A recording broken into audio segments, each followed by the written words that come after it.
Okay, this is the second part of our longevity discussion.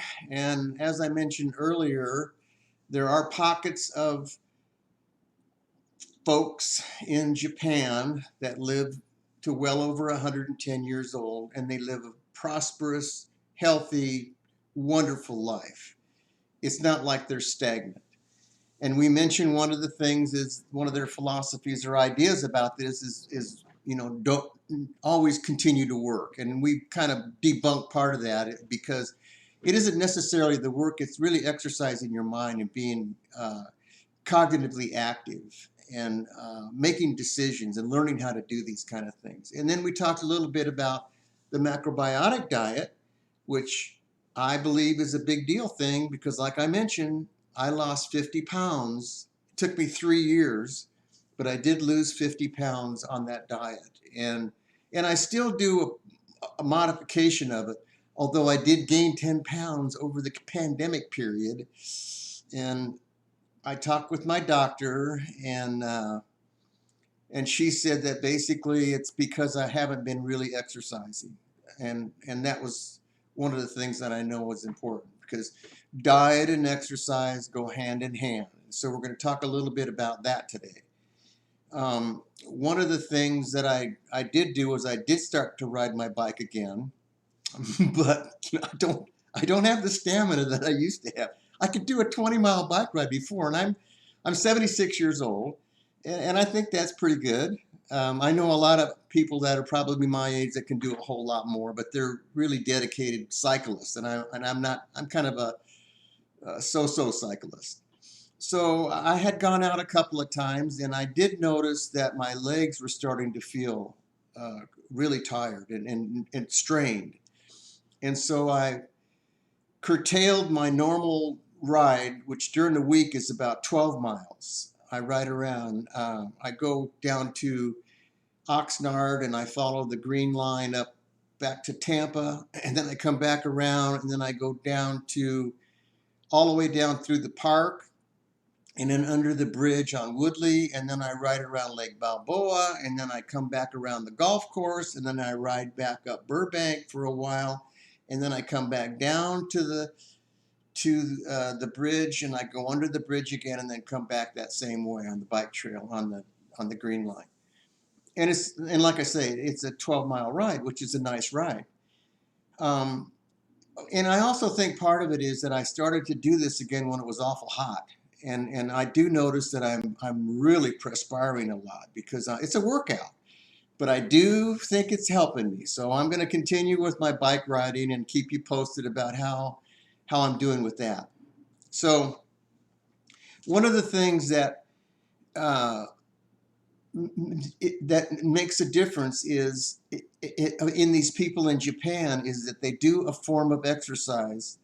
It's called qigong, and it's a very practiced and deliberate type of exercise, and it's very beautiful, and it has a flow to it, and you do like the swan, and you do the round the ball, and you do all of these different type of exercises that moves your body in a particular way that helps you to keep the flow of chi.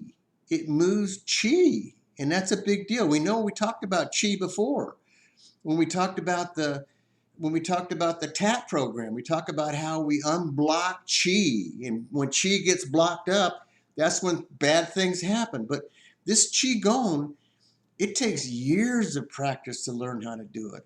I know I took a year and a half of it, and I still didn't get all of the movements down. I still couldn't remember all of the movements. I had to follow the instructor, but it is an incredible form of exercise, and it's not like you're on an elliptical where you're really working out a lot, although that can be beneficial too. I mean, I have a neighbor that she's in her 90s, and she walks, I don't know, it must be 5 6 miles, maybe 7 miles a day. She has one of those little Fitbit things, and she keeps track of all the walking that she does, and she's going to buy an elliptical. And I got to tell you, as dedicated as this woman is to her exercise program, She will wear that thing out.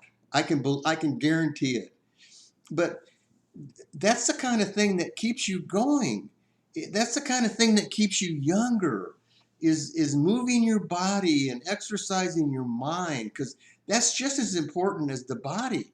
And so as we go into this cognitive flexibility, I call it, and that's something that we need to learn to do. And the internet is a wonderful opportunity to it's almost like university study, believe it or not. There are so many areas of things that you can get into just on YouTube alone. You can learn so much. You can get a degree practically in real life on YouTube, and it's wonderful. And but you have to learn how to think for yourself. You can't be like all these other people that are allowing others to think for them. You want to learn to think for yourself, and part of that means doing research. And so when you run across an article and you look at it, don't take it at face value. Dig into it. When they give you references about Susan Fry said this about that, well, go dig into Susan Fry and see what Susan Fry had to say, what she really said. And don't just put things on what Fox News or CNBC or CNN says. Dig into these things and learn to think for yourself, because that is your mind. Your brain is a muscle, and the more you exercise it, the more sharp it's going to be. And that's all part of this longevity thing, because we need to feel that we have value and that we're doing something, maybe even to benefit this world that we're in. And so part of that thing is what keeps us going, is that we really feel that we're offering something not only to others, but it also helps ourselves.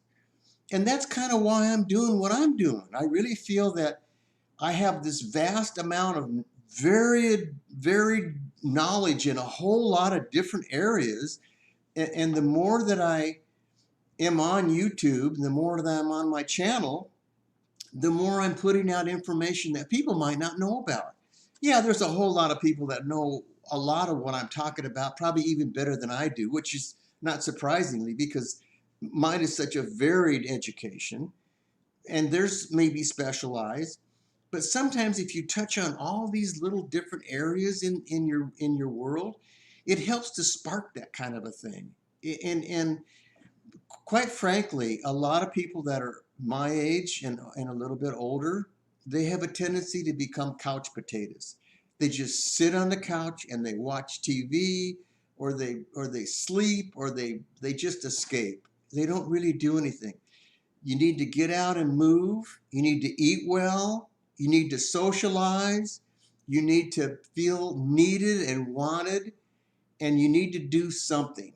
And anybody can do this. So get on YouTube. You know, the only reason I got on YouTube was because of Gary Vandervee.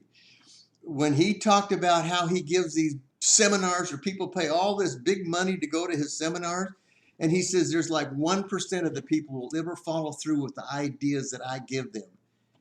And he says, just go on it. It's going to take years, but it doesn't matter. You got plenty of time. So anyway, that's all we're going to cover for right now. We may touch on to some other subjects similar to this in some other sessions, but that's it for right now. And I want to thank you for tuning in. And if you have any questions, you can go to my website. It's listed in the below the thumbnail, or somewhere it's listed. I don't know where it's listed, but it's listed there.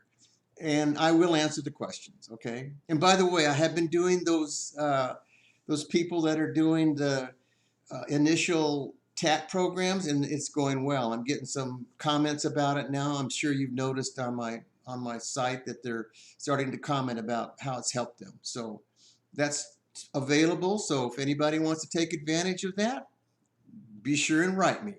Okay, that's it for right now. Bye now.